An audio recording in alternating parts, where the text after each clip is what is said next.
Des ondes Vocast, c'est le podcast qui parle de radio, c'est tous les premiers du mois depuis 2018. Je suis avec Rémi Bertolon. Salut Rémi. Salut Olivier, comment ça va ? Très bien, merci. C'est Olivier Audou avec vous au micro et on a deux invités exceptionnels aujourd'hui. On est au salon de la radio qui s'appelle désormais le Paris Radio Show en direct de la Bellevilloise avec donc deux invités exceptionnels. Jean-Éric Valli, président des Indés Radios, de Radio Player et aussi de groupe 1981. Bonjour. Bonjour. Et Yann Chouquet, directeur adjoint de ICI, ex-France Bleu, en charge des antennes et de la stratégie éditoriale. Bonjour. Et tout ça sans notes. Bravo, c'est ça, exactement. Ah oui, c'est vrai, j'ai même pas lu mes notes. Mais les titres à Radio France sont longs. Alors voilà, on vous a invité, on voulait avoir deux regards croisés, notamment de l'approche de la radio, notamment sur les territoires locaux. Jean-Éric, donc vous dirigez les Indés Radios, c'est près de 130 radios sur le territoire, donc des radios privées, avec à la fois des radios locales, des radios régionales et des radios multivilles. Est-ce qu'en deux mots, vous pouvez rappeler vraiment ce qu'est les Indés Radios ? Alors les Indés Radios, c'est un GIE, groupement d'intérêt économique. Sa mission historique, c'était de fédérer toutes ces audiences locales pour créer une audience nationale et concerner du coup des annonceurs publicitaires nationaux de façon à trouver un financement autre que le simple financement local sur la publicité locale. Et puis de cette mission historique, on a élargi en fait avec l'avènement du digital. On a toute une équipe digitale aux Indés qui permet de faire beaucoup de prestations pour les radios dans le domaine du digital que chaque PME de la radio localement aurait sans doute du mal à faire. Par exemple, on a un site en marque blanche, donc l'ossature d'un site, mais que chaque radio met à ses couleurs et à ses contenus. La même chose pour une application que chaque radio peut mettre à ses couleurs sur tous les devices. C'est ça la complexité digitale, il faut vraiment adresser tous les supports. On a une base de données centrale où toutes les radios rentrent leurs données et ces données vont servir ensuite à alimenter tous nos partenaires dans le digital, notamment par exemple Radio Player.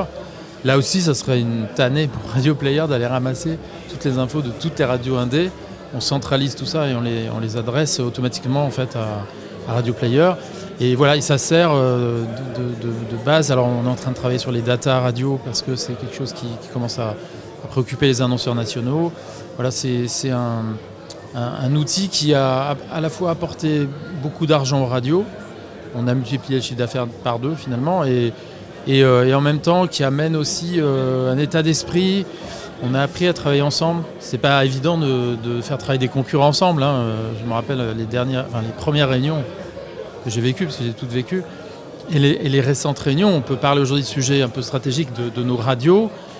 Hier, ils voulaient pas, ils osaient pas, ils ont l'impression que c'était des secrets. Alors des secrets qui se retrouvent sur l'antenne, c'est moyen. Mais...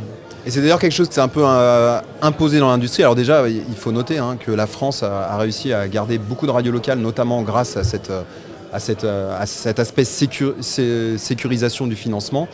Mais ça a aussi été les prémices aussi d'alliances plus grandes. Et récemment, il y a eu l'annonce de l'alliance de la radio, qui est encore au-delà simplement des radios locales, qui est aussi un nouveau type d'alliance pour que vraiment l'industrie soit unie d'une seule voix, notamment pour garder sa place dans un univers de plus en plus concurrentiel. Le paradoxe, c'est que quand un concurrent gagne de l'audience, c'est devenu une bonne nouvelle. Et pendant des années, on regardait les sondages en se disant « Ah ben celui-là, il a baissé, tant mieux ». Non, on a intérêt à ce que l'offre radio satisfasse un public. Donc c'est dommage quand les uns ou les autres perdent de l'audience. C'est pas une bonne nouvelle pour le monde de la radio. On a fait une alliance des radios privées. Personnellement, j'aurais préféré qu'on fasse une alliance de toutes les radios, y compris le service public. C'est ce qu'on fait les télés. Bon, on l'a pas fait. C'est pas grave parce que c'est déjà une étape très forte de s'allier entre concurrents qui parfois ont du mal à se parler ou surtout à se coordonner. Parce qu'en fait, en vrai, ça fait très longtemps qu'on se parle. Tout le milieu de la radio. Mais on n'est pas coordonné et pour les pouvoirs publics, c'est indéchiffrable, surtout quand ils ne veulent pas prendre de décision. C'est pain béni. Ah oui, vous n'êtes pas vraiment d'accord. Enfin, bon. Je ne savais pas que l'arbitre devait... Enfin, je ne comprends pas très bien la logique de ce qui est exprimé là. Mais le fait est en tout cas qu'en s'alliant, on va tenir un seul discours. Et je pense que ce discours, qui est un discours de bon sens, je pense qu'il sera entendu.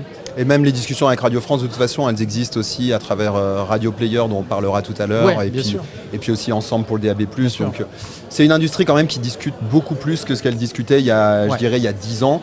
Bien sûr, aussi créée par cet environnement de plus en plus concurrentiel.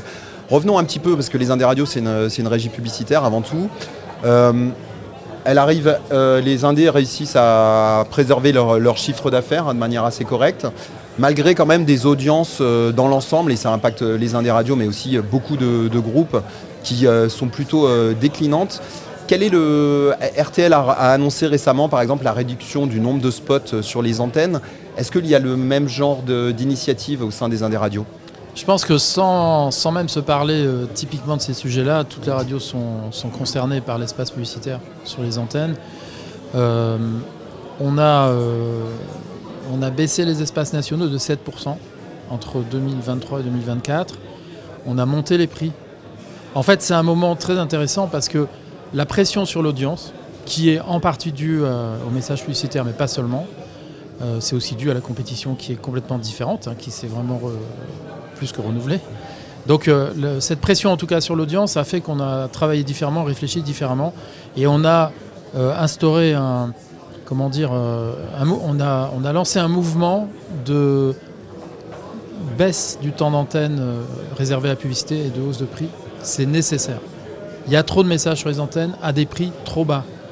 J'ai jamais compris le discours des annonceurs de nous demander chaque année 1% de remise de plus. Je ne crois pas que les salaires des gens qui font la radio baissent. Je ne crois pas que la compétition justifie d'employer des gens moins qualifiés. Donc en fait, c'est juste impossible de baisser les prix, en vrai. Donc quand on baisse les prix, qu'est-ce qu'on fait ? On met plus de messages.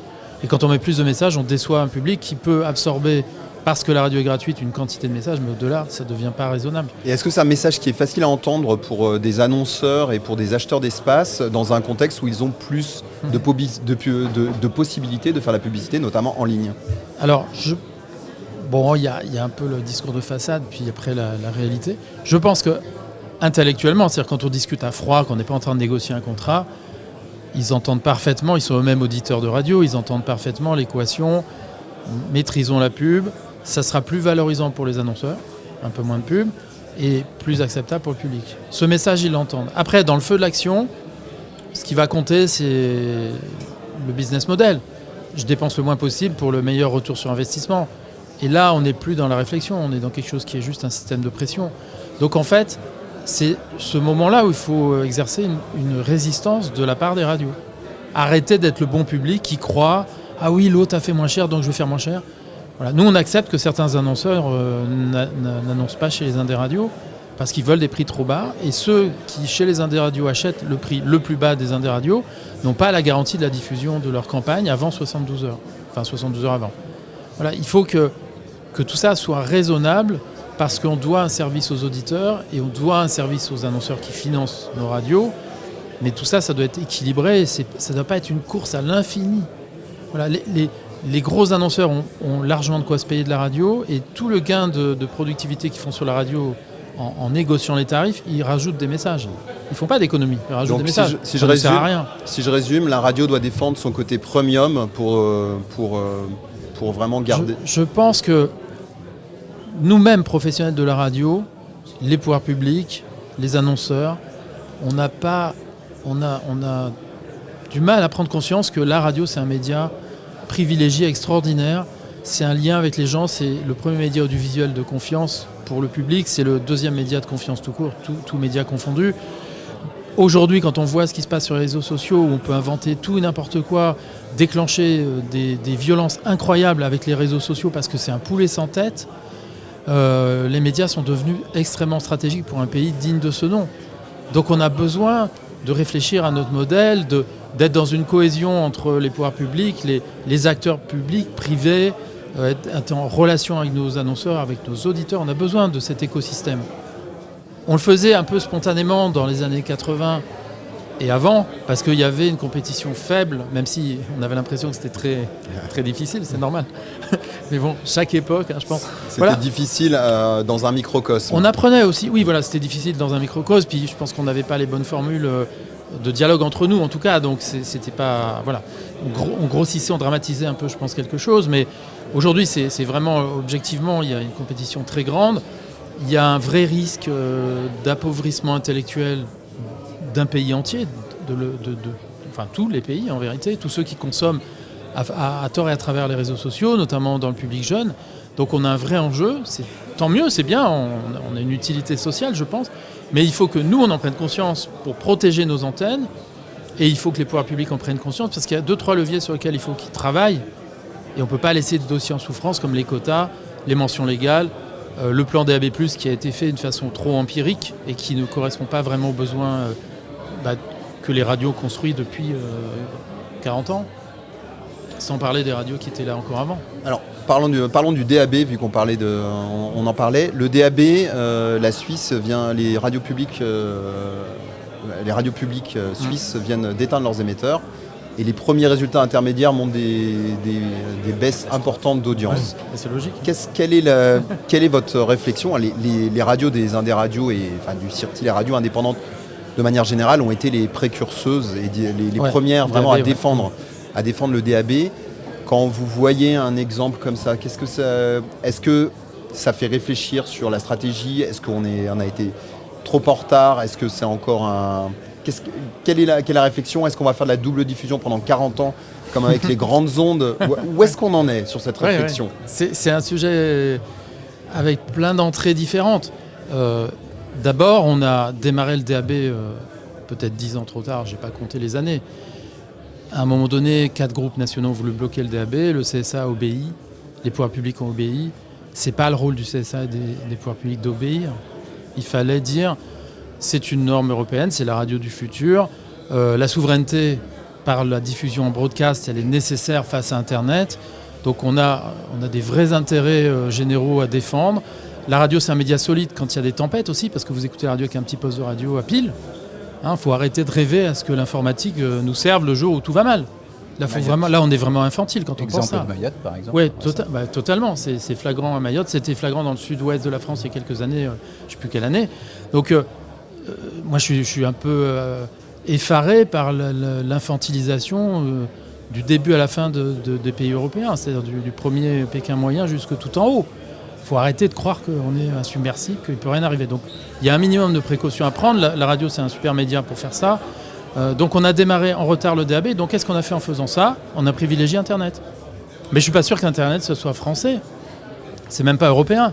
Donc, on ne peut pas d'un côté faire les quotas en faisant semblant de faire de la musique francophone, de l'autre côté laisser totalement nos pays et notre continent entier être cannibalisés par la culture américaine. Parce qu'ils détiennent les clés du portail. C'est tout, juste les clés, ils n'ont même pas besoin de faire le travail. Donc ça m'ennuie sur le démarrage du DAB. Ensuite, le développement, le choix comment on appelle ça, des blocs locaux, enfin des MUX, ça a été fait de façon un peu lointaine et en s'intéressant pas à la proximité du territoire, à la réalité du territoire, qu'est-ce qui se passait dans les différentes villes localement depuis 40 ans quand même, autorisé par les mêmes personnes. Donc d'un côté, c'est bizarre, je régule des centaines, peut-être des milliers de décrochages locaux, et de l'autre côté, je fais des plaques dans lesquelles il n'y a pas la place de faire le moins de décrochage. Donc là, on a un problème de relation entre le CSA de l'époque et les acteurs radio. Alors c'est vrai que comme les acteurs radio, il y a ceux qui voulaient faire DAB, ceux qui ne voulaient pas le faire. Mais on va dire le fil conducteur de tout ça, c'est qu'à un moment donné, l'autorité doit être l'autorité. Dans les années 80, on a fait de la FM. Les grands acteurs historiques n'ont pas fait de la FM. Et ils ont eu une séance de rattrapage par un simple décret ministériel, je ne sais quoi, pour avoir les fréquences, les fameuses fréquences uniques. On a 104.7, 104.3 par exemple. Séance de rattrapage. Ensuite, il y a eu la TNT, ils n'ont pas voulu. Séance de rattrapage, ils ont obtenu les fréquences ensuite. Et le DAB, c'est la même chose. Nous, on a investi pendant plusieurs années à fond perdu pour émettre en DAB alors qu'il n'y a pas de récepteur DAB. puisqu'il ne pouvait pas y avoir de récepteurs tant qu'on n'avait pas un certain seuil de population couverte. Et une fois que le seuil est atteint, là, royalement, on donne les fréquences aux grands acteurs nationaux. Et donc pour revenir à ma question sur la Suisse, et là plus pour regarder vers le futur, donc on comprend les besoins d'avoir un nouveau vecteur de diffusion en mode broadcast. C'est quoi l'horizon de temps pour la double diffusion ? La réalité, c'est que c'est le public qui va décider.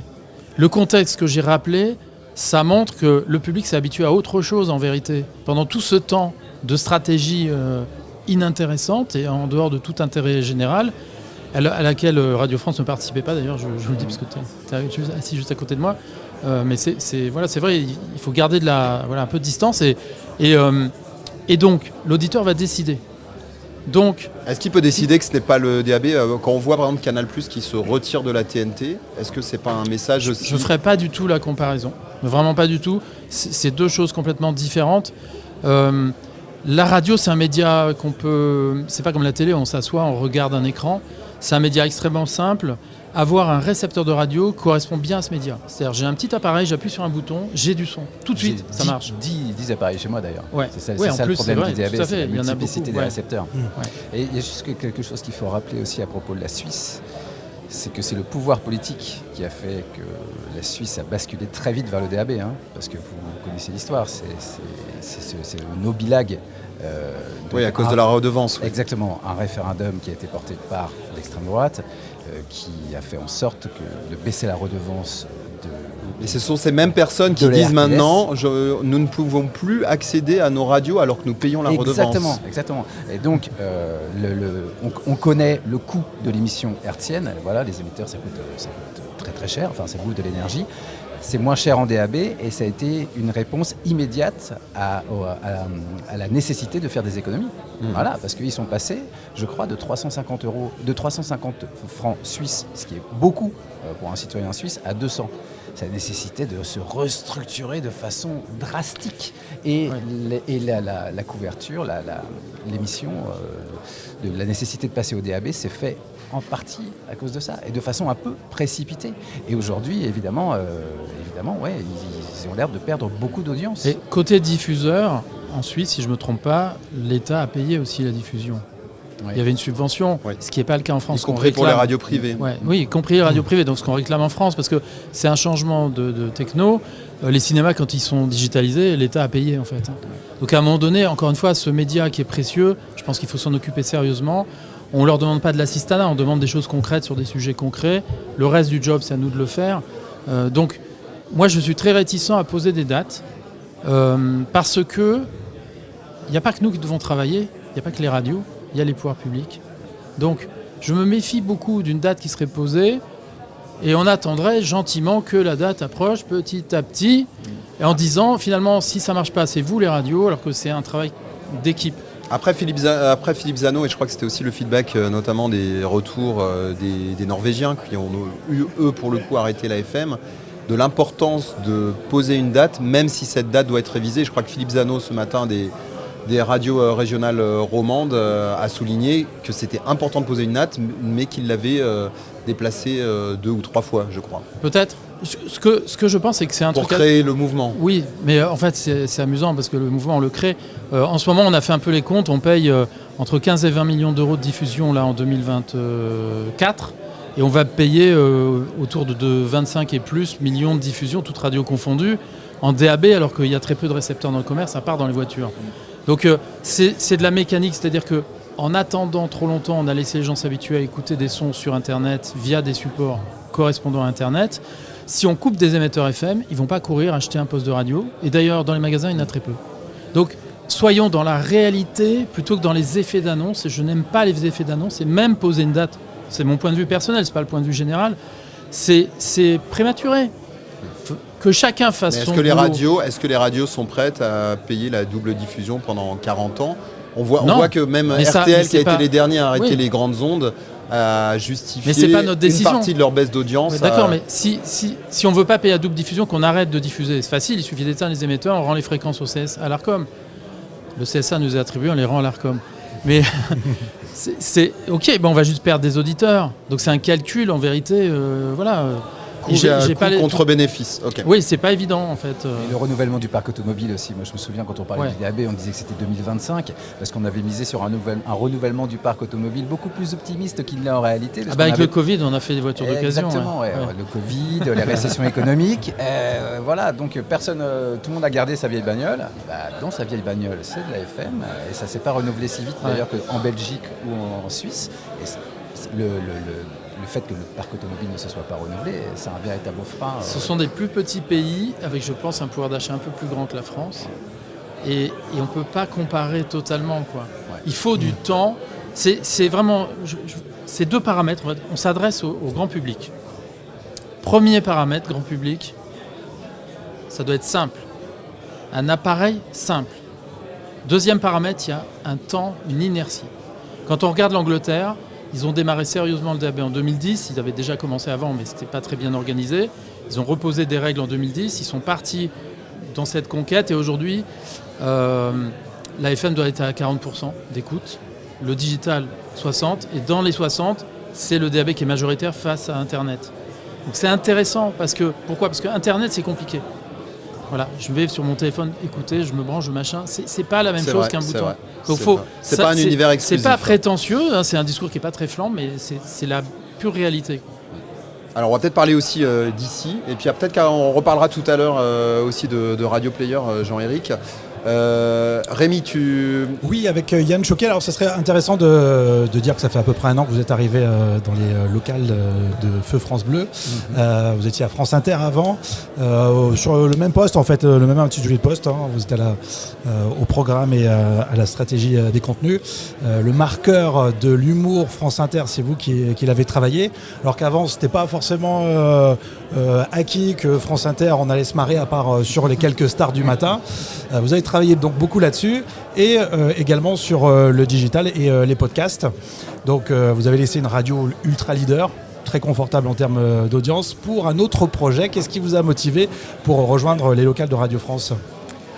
Ce qui m'a motivé, c'est le challenge du changement de marque. Et puis, effectivement, à Inter, j'avais vécu de très très belles heures avec un concours de circonstances, parce que parfois il faut compter sur l'alignement des planètes. Il y a un peu de chance, parfois. Il se trouve que moi, quand je suis arrivé, effectivement, on m'avait demandé de renouveler les signatures de l'humour, que j'ai passé toute la France au tamis pour trouver les nouvelles signatures, que YouTube s'installait en France et qu'on avait la chance d'avoir équipé nos studios de caméras et que la conjonction de ces trois facteurs a fait qu'on a rencontré une audience de 13-34 ans qui a sérieusement solidifié et rajeuni l'âge de ce média qui était généraliste et qui était à 58 ans à l'époque et que moi, quand je l'ai quitté à 56 et demi, c'est grâce à ce vent de frais, mais voilà, c'était un concours de circonstances, un acteur qui arrivait, qui avait besoin de contenu et ça nous a assuré de la visibilité, on sait ce que c'est, on fait de la notoriété et puis à un moment, sur un public qui ne consomme jamais le média linéaire, on fait de l'impression de marque. Et le jour où justement il a besoin de prendre une voiture de location, où il a besoin de programmer un radio-réveil pour se réveiller le matin, il choisit une radio qui lui a laissé un bon souvenir quand il était môme et qu'il allait sur YouTube. C'est la stratégie classique du renouvellement d'auditeurs, celle qu'on opérait avant sur des grands médias généralistes en mettant des émissions de rock le soir qui mettaient en avant, de rock ou de rap ou peu importe, mais en tout cas la musique générationnelle, qui mettait en avant les nouveautés, qui permettait à un public étudiant qui était en train de bûcher dans sa chambre d'être accompagné par une musique générationnelle. Et puis à un moment, quand il fallait aller au travail, la radio qu'il avait écoutée le soir, il l'écoutait le matin. Nous, on a fait la même chose avec le digital. Et ensuite, j'ai développé cette stratégie avec les podcasts enfants. C'était sur la même lignée. C'était exactement utiliser les univers digitaux pour toucher un public de conquête, pour faire de la transformation. Et j'ai quitté donc cette belle antenne pour en rejoindre 44 autres. J'y ai gagné. Pas mal. Belle Bon promotion, calcul, ouais. belle promotion. J'ai rejoint cette marque parce que il y a un enjeu démocratique qui m'importe beaucoup dans le fait de faire en sorte que la radio locale soit forte et présente près des citoyens, des catégories populaires, parce que c'est important, Parce qu'aujourd'hui, c'est beaucoup plus facile de faire de la radio pour les CSP+, que pour les CSP-. Voilà. Et moi, je suis très attaché à ce que les catégories populaires aient aussi accès à un média de qualité. Et j'ai rejoint cette radio pour ça, pour redonner un nouveau souffle éditorial aux médias locaux. Parce que les médias locaux, en gros, là où ils ne disparaissent pas, les fake news ne prospèrent pas.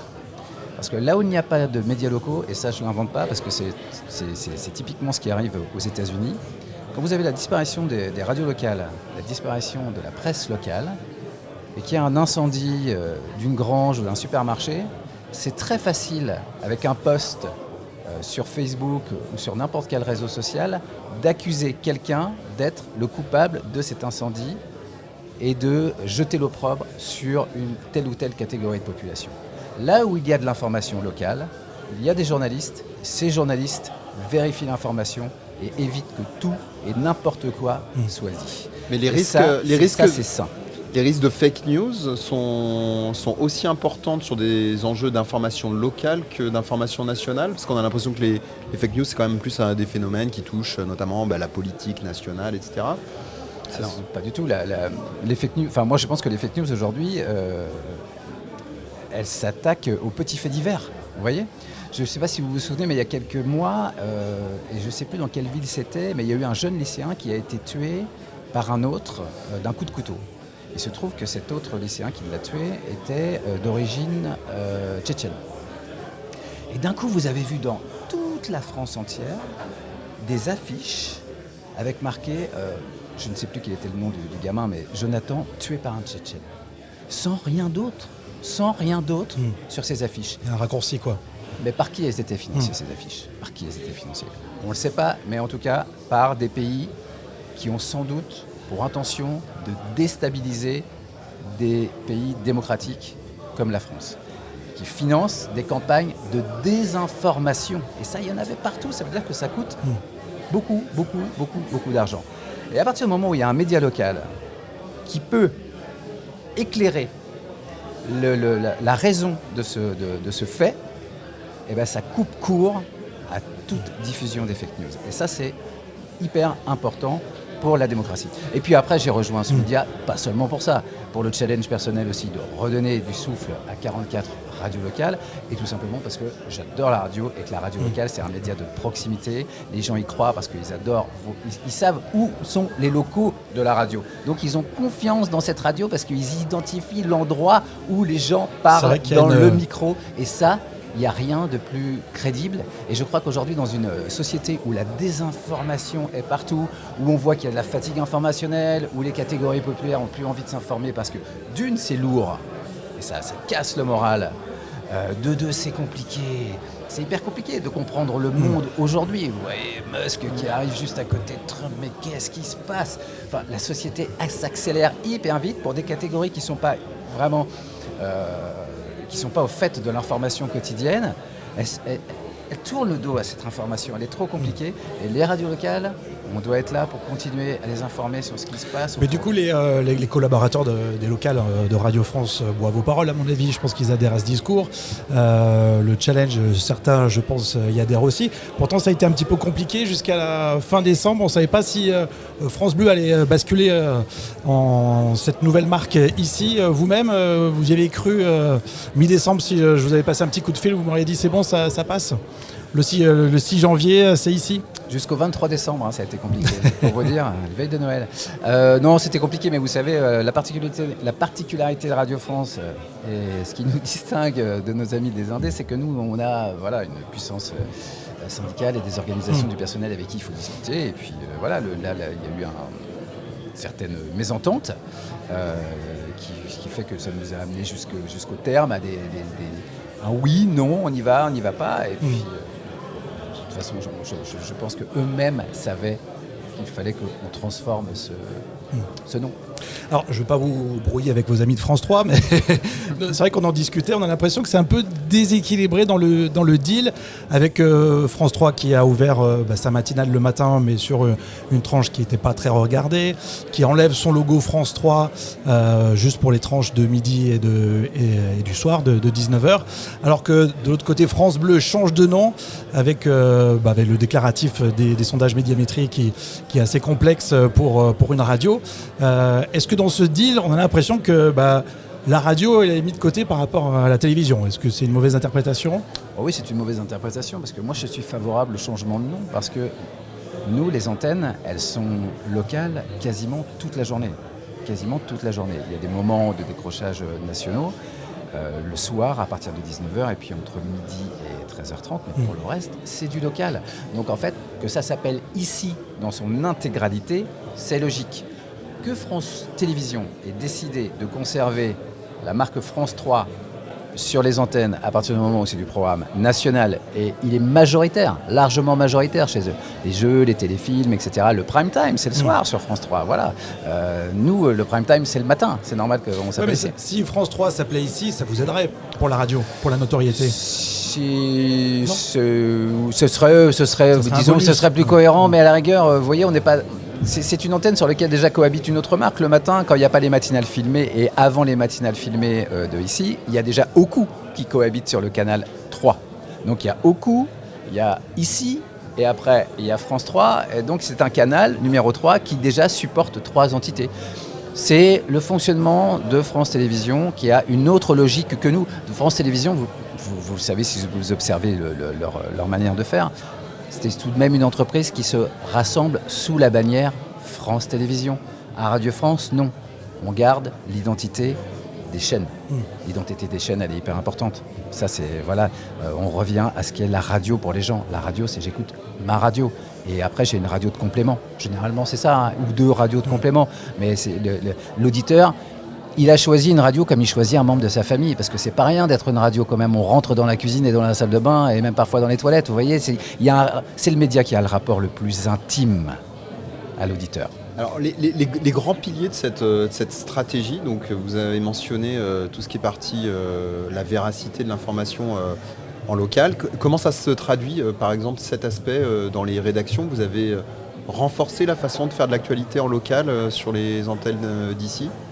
Nous, le mot d'ordre qu'on passe aux équipes qui travaillent dans des rédactions locales, qui sont généralement entre 7 et 10 personnes, c'est de faire le maximum de reportages, d'aller au maximum sur le terrain, vérifier les faits. Voilà. Quand on a les moyens de le faire, c'est ce qu'il faut faire. Quand on n'a pas les moyens de le faire, on fait du desk, on appelle, mais quand on a les moyens, comme une radio locale de Radio France on fait du reportage. Et faire du reportage, c'est entendre les gens. Voilà, ça c'est le mot d'ordre. Et nous, notre claim, c'est actualité locale, musique et bonne humeur. Voilà, c'est... La musique est importante. Et à cause des matinales, enfin à cause ou grâce, mais à cause des matinales filmées et puis aussi peut-être la présence sur le digital, est-ce que aussi la façon d'être sur le terrain est différente, c'est-à-dire pas que de l'audio, mais aussi de la vidéo?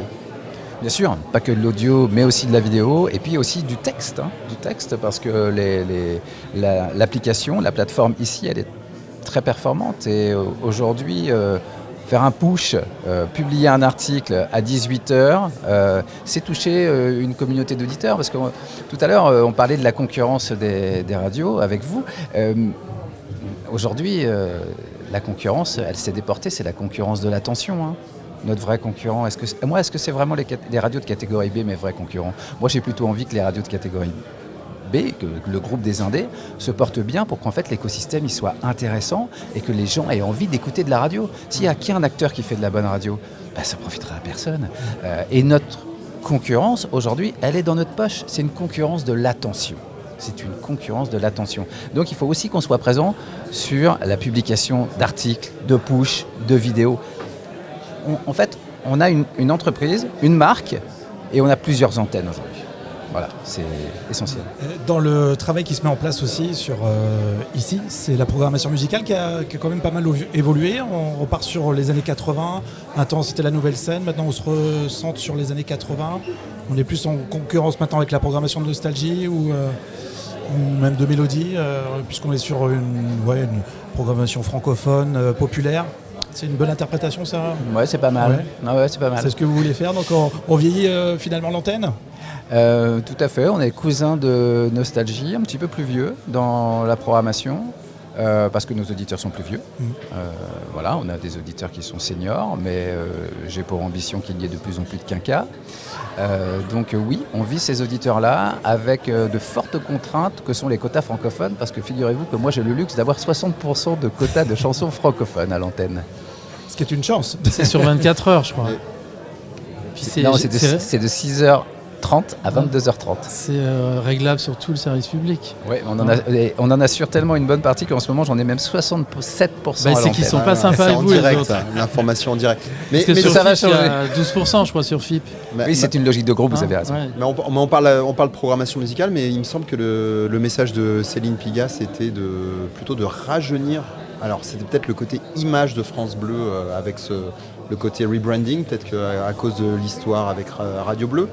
Mais on avait quand même l'impression dans ces messages justement au changement d'année avec le changement de marque, qu'il y avait une volonté plutôt de rajeunir. Vous avez l'air de dire le contraire. Ah non, je me dis qu'on a resserré le segment de la programmation musicale. Par exemple, récemment, on a retiré tous les titres avant 1970. En gros, on veut que les auditeurs qui nous écoutent de la musique qui correspond à ce qu'ils ont eux-mêmes choisi quand ils étaient adolescents. Et on n'a pas envie qu'ils écoutent la musique que leurs parents leur faisaient subir quand ils étaient gamins. Voilà, c'est ça là. C'est du vécu. Ouais, c'est un peu du vécu. Mais maintenant, je commence à aimer ce que me faisait subir ma cheville. Ouais. Alors, je me suis amusé à zapper le matin en un quart d'heure les matinales avec les box, c'est très pratique. Et je me suis aperçu que le conducteur d'une station à l'autre est très différent. On peut être sur ici Loire-Océan avec un jeu, on change à la seconde près, on a un reportage sur ici Provence avec des sangliers en banlieue de Marseille. Et puis après, je suis tombé sur un reportage sur ici Besançon avec la voix et l'accent franc-comtois d'une chanteuse et d'un groupe local. Donc est-ce qu'on reste comme ça avec une carte blanche finalement en local sur le conducteur, ou ça sera un peu plus ramassé à l'avenir avec le changement de nom? Il y a un conducteur qui est un petit peu plus structuré, avec des rendez-vous qui sont unifiés sur l'ensemble de la matinale, avec donc des contenus qui sont fournis par le réseau, qui sont des balises. À H30 par exemple, il y a de l'information nationale et internationale pendant 1 minute 30 pour tout le réseau, 6h30, 7h30, 8h30. Il y a des chroniques de notre médecin. À l'avenir, il y aura peut-être d'autres rendez-vous qui seront fixés. Mais l'important, c'est qu'il y ait une latitude pour que cette radio elle corresponde véritablement au terrain. Moi, dans ma journée, parfois, ça m'arrive de passer de Chambéry à Quimper. C'est pas vrai ça, je l'ai pas fait parce que c'est pas faisable. Je vais te donner un autre exemple. De Châteauroux à Strasbourg, ça je l'ai vraiment fait. C'est pas du tout les mêmes réalités économiques. Voilà. Châteauroux, c'est la plaine, ils ont le tissu industriel qu'ils ont, une certaine réalité culturelle et économique. Je prends le train, je vais à Strasbourg, et là, les catégories populaires, c'est pas les mêmes. C'est même un territoire qui est assez riche, qui est assez polyglotte. Donc, il faut leur laisser la possibilité d'adapter le contenu. Le sport, qui est une vraie fierté locale, c'est pas le même partout. Voilà, les équipes de sport à Laval et à Marseille, c'est pas la même chose. Donc, on dimensionne pas le volume de sport exactement le même sur l'antenne, vous voyez. On pourrait faire un parallèle aussi, parce que je suis tombé sur une opération qui était intéressante sur ici Lorraine. Le principe, c'est 2 auditeurs qui se retrouvent au supermarché. Ils remplissent les caddies et à la fin, c'est pas eux qui payent, c'est la radio ou le partenaire. Ça ressemble un peu aux opérations qu'on entend aussi du côté des radios locales privées, les indés. Est-ce que c'est le fruit du hasard que cette campagne se soit présentée, ou c'est ce que vous voulez faire un petit peu aussi sur le terrain, un type de divertissement un peu nouveau pour les locales de Radio France? Ça, c'est une initiative de la locale. J'y suis favorable, parce que je suis favorable à tout ce qui aborde de façon ludique les questions de pouvoir d'achat, parce qu'elles sont centrales pour nos auditeurs. Et d'ailleurs, pour les auditeurs, pour ceux des indés aussi, c'est la même chose. On est sur des auditeurs qui sont sans doute générationnellement pas les mêmes, mais je pense que les catégories sociales sont pas si éloignées. Vous avez l'air de vous déplacer beaucoup sur le terrain, justement. Quelle est votre vision, alors un peu regard croisé l'un et l'autre, quelle est votre vision de votre partenaire local, concurrent, je ne sais pas comment vous désignez en local, entre les radios de ici et les radios de proximité des Indés Radios? Comment vous regardez votre travail respectif? Est-ce que des fois même vous collaborez sur le terrain? comment se passent au quotidien vos relations? Je crois que dans le passé, il y avait beaucoup d'animosité entre les deux types d'antennes, qui d'ailleurs n'étaient pas forcément malsaines. C'était deux univers passionnés de radio qui se sentaient, du côté privé, on se disait on n'a pas d'argent, c'est injuste, et du côté public, on se disait ce que Yann ne peut pas dire. On n'a pas de liberté, c'est pas juste, on aimerait faire le coup du caddie, le coup du programme un peu différent. C'était très figé, donc, et ça, je pense, ça nourrissait un peu comme ça, voilà, des dissensions entre nous. Au bout de quelques années, il y a eu beaucoup de transferts de personnel de nos antennes respectives. C'est vrai. Donc ça enlève vraiment toute raison, parce que oui, on a fait des radios différentes et avec des moyens différents, mais peu importe, c'est la vie. Mais par contre, quand on partage des collaborateurs, finalement, ça nous apprend à nous connaître. Et j'expliquais à Yann tout à l'heure en antenne qu'à Orléans, on a essayé de faire une opération commune avec Radio France pour être présent sur un nouveau palais de congrès qui est immense, pour justement pas se faire une sale compétition là-dessus. Et on a trouvé un terrain d'entente juste en discutant tranquillement, en dehors des schémas nationaux. On a fait notre truc dans notre coin, sans que ça entache d'ailleurs une politique générale, parce que c'est mineur. Mais dans les relations humaines sur le terrain, par contre, c'est majeur, parce que voilà, on se connaît. Moi, je pense qu'on est dans une époque où on a besoin que les médias locaux soient très puissants. C'est un vrai refuge pour les gens, parce qu'on leur parle de choses qui les concernent eux, localement. On n'est pas dans des choses très lointaines qui sont à des échelles qui ne sont pas humaines en fait, et qui ont tendance à les piétiner. Voilà, il n'y a pas de voie de retour. Dès qu'on part sur des dimensions, je sais pas, européennes, on est dans des directives, et voilà, ça s'implique aveuglément. Donc la surface locale du média local, elle est très importante aujourd'hui. Et du coup, ça serait dommage de se faire la guerre entre médias locaux, autrement qu'en essayant de faire chacun nos meilleurs programmes, de capter le maximum d'auditeurs. Ça, il faut faire le job ici, parce que sinon, ça serait au profit de tous les autres si on ne se faisait pas de la compétition. Et dans les faits, il y a des très grosses disparités selon les régions, les agglomérations. Régions, il peut y avoir des régions où ici est ultra leader et d'autres où c'est la. Yann citait Châteauroux tout à l'heure, B. c'est une radio historiquement ex-France Bleu, enfin ici, qui est ultra forte dans cette région. Mais je pense qu'on peut tous cohabiter sans être dans l'angélisme, pas du tout. On est des compétiteurs, mais on a aussi des choses à capter chez l'autre, des points de vue différents, et je pense que c'est utile pour l'écosystème de la radio. Alors comme je disais tout à l'heure, vous aussi sur des initiatives plus nationales, vous êtes aussi Radio France et les radios privées, vous êtes aussi partenaire comme Radio Player. Donc Jean-Éric, vous êtes président de Radio Player France. Les dernières nouvelles, c'est l'arrivée des associatives. Il vous manque qu'est-ce qui vous manque? Il vous manque Skyrock, c'est tout. Pierre Bélanger est là demain. Vous allez essayer de le convaincre? Pas du tout. Non, toujours pas. D'ailleurs, je ne dirai jamais quelle radio il manque, parce qu'il en manque une. Il en manque une seule. Je ne vais comme pas passer mon temps à lui faire de la pub. Bon. Non, j'aime bien. D'une façon générale, j'aime bien mes concurrents, mais j'aime bien Pierre.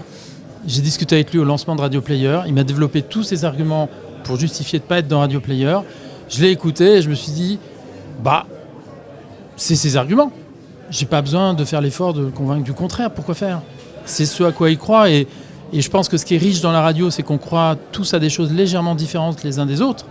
Et ça nous crée beaucoup de futur. Parce qu'il n'y en a pas qu'un qui a raison.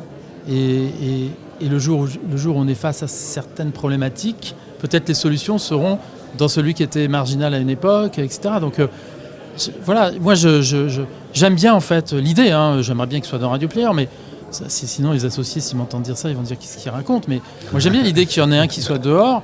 J'aime beaucoup l'idée que les associatifs nous aient rejoints. On a passé un accord cadre, là il y a 75 radios à peu près qui sont opérationnelles.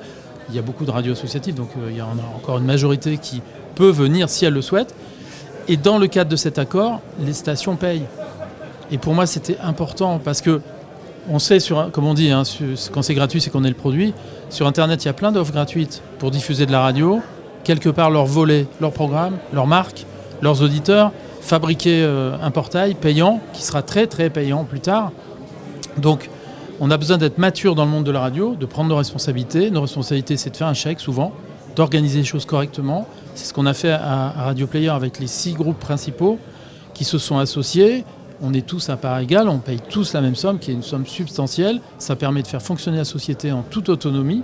Et à ça se rajoutent des radios entre guillemets adhérentes, donc qui ne sont pas associées, mais qui participent, qui peuvent utiliser la plateforme pour être diffusées, leurs antennes, leurs web radios, leurs podcasts, etc.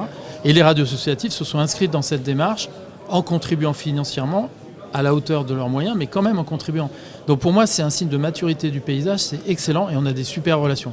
Pourquoi ? Parce que c'est ce que j'ai ressenti, mais forcément parce que je l'ai vécu. J'ai ressenti dans les toutes premières discussions avec les représentants associatifs que la première chose qu'ils attendaient, c'était du respect. Et nous, radio indépendante, on a vraiment vécu beaucoup d'années avec en face de nous des gens irrespectueux. Alors une vingtaine d'années, oui. Quand c'est des concurrents un peu prétentieux, on leur passe. Quand c'est les pouvoirs publics, c'est pas normal. C'est pas leur rôle. Je dis ça avec beaucoup de force, c'est pas leur rôle. Dans un pays qui veut servir sa population correctement, on ne doit pas être à ce niveau-là de prétention. Donc, j'étais extrêmement touché par leurs paroles et je leur ai dit, on va vous faire différentes propositions à plusieurs étages. Il y a un étage qu'on n'ouvrira pas, c'est l'étage associé, parce qu'on ne l'ouvrira plus personne. C'est comme ça. Même à Pierre. Non, c'est comme ça. Okay. Je réponds, c'est moi qui réponds là, mais bon. Ensuite, il y a le board, ça peut être ouvert. Et puis, il y a juste à être adhérent et participer, mais d'une façon plus informelle. Il y a plusieurs étages. Et donc, on a fixé des prix en fonction des différents étages. Et eux, ils ont choisi en conscience ce qui leur paraissait intéressant. Mais à partir du moment où ils ont senti que, finalement, ils avaient un lien avec nous direct, qui pouvait nous parler, nous demander directement des choses, ils n'avaient pas spécialement besoin de siéger là ou là. Il va mieux avoir une solution économique. Ouais, on va optimiser nos ressources et puis être au bon endroit. D'accord. Et ça suffira largement. Au niveau téléchargement et donc vraiment imprégnation, je dirais, de l'application, alors sur les mobiles, etc., vous avez des chiffres, il y a un pourcentage de croissance annuelle il y a des campagnes régulières qui passent sur les antennes. Oui, on profite de nos antennes. Ouais. Voilà. Et tout le monde joue le jeu. Ouais. Ça aussi, pour moi, c'était un dogme, c'est pas un dogme, enfin un impératif. Un prérequis, ouais. Un prérequis, voilà, exactement, merci Yann. Un prérequis parce que on peut pas avoir certains qui font de la pub, les autres pas. Non, on a tous les mêmes contraintes, on fait les efforts nécessaires dans le dialogue, donc on a trouvé des bonnes formules pour que tout le monde puisse servir la publicité. Alors on doit être à peu près à, je ne voudrais vraiment pas dire trop de bêtises parce que j'ai pas les chiffres totalement en tête, mais à peu près 3 millions de téléchargements, on a 600 000 auditeurs mensuels en ce moment. Mais c'est pas vraiment ça l'important du moment. Ça c'est déjà significatif. Ça veut dire que en partant de zéro, assez rapidement, on voit que la plateforme, elle intéresse les gens parce qu'en fait, une plateforme qui rassemble toutes les radios, ça intéresse les gens. Mais le vrai combat est dans les coulisses. C'est tous les agrégateurs tiers qui prennent nos flux sans rien nous demander, sans payer quoi que ce soit, en utilisant nos marques, etc. Eux, ils dispersent l'audience. Ils créent des nouveaux guichets partout et ils vont s'insinuer qui chez Tesla, qui chez Sonos, qui chez machin, qui chez truc. Et ils créent comme ça des sortes de passages obligés. Et ça, on doit le combattre, on ne peut pas rester comme ça. Parce qu'ils vont capter notre audience et nous revendre notre audience ensuite. Donc ils vont mettre en péril l'économie des radios. Alors c'est ni nos impôts qui doivent payer des acteurs privés qui profitent d'une situation, ni le fruit du travail de toutes les équipes pour trouver de l'argent sur le marché de la pub qui sont là pour payer des plus ou moins GAFA. Donc le vrai enjeu, il est là. Et si on clean un peu notre façon de diffuser la radio, c'est-à-dire qu'on choisit avec qui on passe des accords et qui on ne passe pas des accords, on va concentrer la plupart de l'audience sur nos applis, nos sites web, nos portails généraux comme fait Radio France et Radio Player. Et là, on est dans un paysage qui est sain. Si on laisse disperser chez plein de profiteurs, pour moi c'est des profiteurs, là on se tire une balle dans le pied, voire dans la tête, et c'est très dangereux. La souveraineté, quoi. On pourrait parler aussi des personnalités connues qu'on met à l'antenne sur une radio de proximité, parce que c'est délicat, il ne faut pas se tromper sur la personnalité. Je pense à Valérie Damido qui est arrivée en septembre, c'était la nouveauté de la grille. Dans un premier temps, je comprenais l'idée, parce que c'est quelqu'un qui est proche, qui a une chouette personnalité.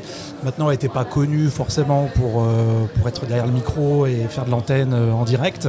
Et puis j'ai écouté, franchement, j'ai été agréablement surpris, beaucoup de spontanéité. Ah ça c'est sûr. Ça, oui. C'est drôle, il n'y a pas de tunnel, c'est dynamique. Elle est avec Eric Bastien. Ça bosse aussi parce que c'est illustré, on met en avant l'auditeur et ça complète bien ce qu'on peut entendre entre 11h et midi. C'est une ambiance assez différente. Comment ça s'est mis en place cette émission avec Valérie Damido ? Eh bien, c'était le difficile passage entre de la radio locale et un programme national. On sait très bien que les gens qui écoutent une radio locale, ils l'écoutent parce qu'elle est locale. Et une radio qui est hybride, ça ne les intéresse pas. Voilà. Ils veulent écouter la radio parce que c'est la radio près de chez eux. Et donc, le passage de midi entre un programme local et un programme national était toujours très, très, très difficile sur Bleu, ici, maintenant ici. Et donc, je me suis dit que la meilleure des choses à faire, sans doute, c'était d'être dans la continuité de forme. On a un jeu, on continue avec un jeu. On garde la même dynamique. Voilà. Et puis, Valérie, elle représente quelque chose de populaire. Tout le monde la connaît pour ce qu'elle a été sur Déco, l'émission sur M6 qui a fortement imprimé sa marque pendant de nombreuses années. Et puis moi, elle correspond à quelque chose qui me plaît dans ce qu'elle est, c'est son côté cash, c'est son côté populaire mais réellement sincère. Et sa capacité à faire accoucher des histoires de la part des auditeurs. Et moi, ce que j'adore chez les auditeurs, c'est quand ils racontent leur histoire. Voilà. Donc elle sait le faire. Et ça, j'avais envie qu'on l'entende de façon assez massive. Voilà. Est-ce que vous avez gardé la subtilité de choisir un candidat en local entre 11h et midi et ensuite qui continue sur le jeu à partir de midi, je crois que vous avez... Exactement. On ne peut pas jouer directement à ce jeu. Il faut d'abord jouer dans ça. Ouais, exactement. Très intéressant comme concept. Ouais. Peut-être une dernière question, parce que je crois qu'on est en fin de créneau. Juste l'expérience du rebranding, c'est quelque chose que chez 1980 vous avez expérimenté avec Ado, Swig et puis Re-Ado. On a vu aussi chez Lagardère avec Europe 2, Virgin et à nouveau Europe 2. Donc c'est notamment à cause du mode déclaratif des sondages, c'est quelque chose qui n'est pas forcément facile. Est-ce que vous avez une crainte vis-à-vis de cette adaptation pour les audiences de ex-France Bleu, donc de ici, pour, je dirais, cette première année, qui est un peu le baptême du feu sous cette nouvelle marque. Ouais. Non, moi, j'ai pas véritablement de crainte, et je vous dis ça de façon assez sincère, parce que, les audiences de Bleu, elles déclinaient depuis de nombreuses années.